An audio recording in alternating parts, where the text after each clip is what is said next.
tu n'arrives pas à réussir dans ta vie, c'est à cause des perruques. Tu ne peux pas mener un projet à bien si tu as des cheveux de mort sur ta tête, les cheveux de cadavre sur ta tête, ma chérie. Tu sais sur quoi on a détruit la femme noire? Sur la couleur de peau et ses cheveux. Ma meilleure amie, elle est venue me voir un jour, c'est une blanche. Je sais pas pourquoi j'attire les Mindélé. Elle m'a regardée, elle m'a dit souris. J'ai souri. Moi, j'ai pas compris pourquoi. Elle m'a dit waouh, putain, t'as pas des rides. Moi, je l'ai regardée, j'ai dit bah souris. Elle a souri. Je me suis dit ah. Et c'est sur cette même couleur de peau qu'on a voulu nous complexer, qu'on mette des produits pour que ça nous détruise. Sur cette même couleur de peau où les autres sont censés vieillir, nous on est censés rajeunir. Bref, ça c'est un exemple pour montrer la déconstruction de la femme noire. Maintenant sur les cheveux. Quand on lobotomise une personne, on utilise quoi? On utilise son cerveau, on utilise son crâne, on utilise sa tête. Sauf que la femme noire, ça a toujours été le cerveau de l'Afrique.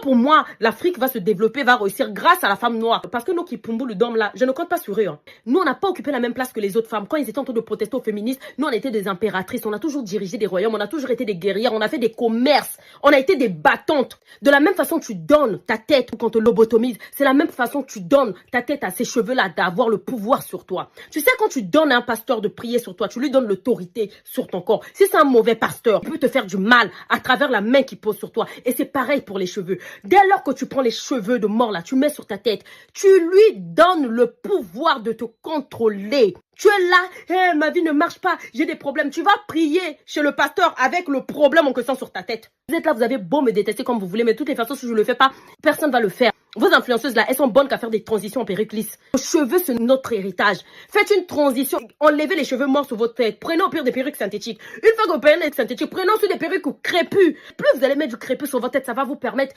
d'aimer vos cheveux. Reprenez le contrôle, mesdames. La femme noire a toujours été travailleuse.